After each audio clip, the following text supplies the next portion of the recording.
Yo, kamusta mga idol? Ang topic natin yan mga idol ay kung paano ayusin yung tabinging tapalodo sa likod mga idol ni Sparkle 150. Yan, turuan ko kayo kung paano ayusin yan mga idol. Yan, dalawang tornilyo na 10mm. Yan, luluwagan nyo yan mga idol. Saka tatlong Philip. Yan, Philip screw kailangan nyo dyan mga idol. Tanggalin nyo lang yan, luwagan nyo lang yan mga idol. Yan, 5 mga bolt dyan. Saka Philip screw, tanggalin nyo yan. Saka nyo ma-adjust yan mga idol. Yan, hindi kasi pantay mga idol eh. Tatalsikan pa rin yung likod eh. Yan. Kailangan nating tools. Ayan. May wire wrench kayo. Sige. And then, Phillips screw. Yan. Yan. Tinanggal na natin mga idol. And then, sikwatin nyo lang ilalim na yan mga idol. Gamit lang inyong kamay. Yan. Tatanggal nyo na agad yan. And then, yan na. Makikita nyo na ang i-adjust. Yan. Yan lang yung i-adjust nyo muna mga idol. Yan, tatlong yan. Bandang taas.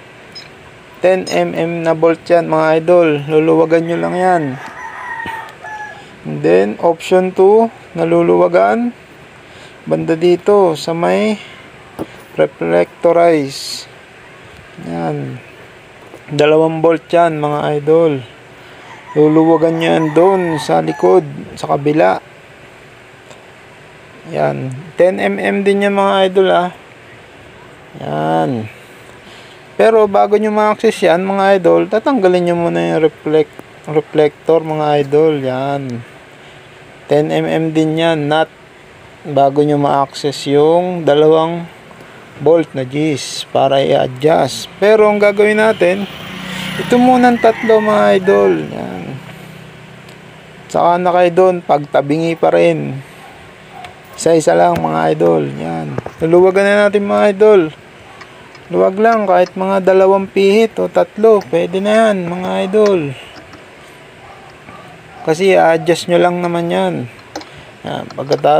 Pagkatapos nyong luwagan mga idol. Yan. Diyan na tayo mag-a-adjust. Tingnan nyo Pwede gumagalaw na yan mga idol Yan left and right na yan mga idol.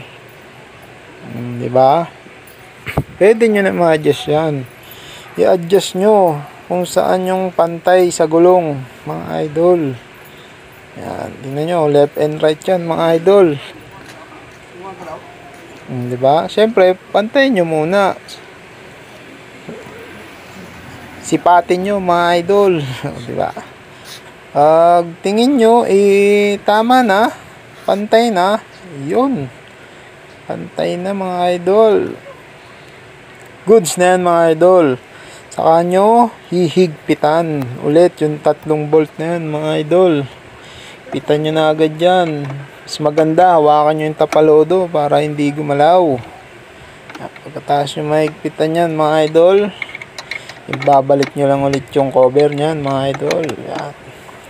Siyempre higpitan yung maigi. Huwag naman sobrang higpit. Gis lang mga idol. Yan. Babalik nyo na yung cover mga idol.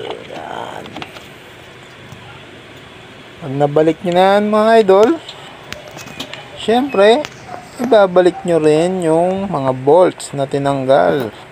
Yan, yung 3 bolt screw na yan, bandang plate, and then sa taas yung 2 10mm mga idol. Siyempre, gamit kayo ng tools nyo mga idol. Socket na G's, saka Phillips screw. Yun lang mga idol.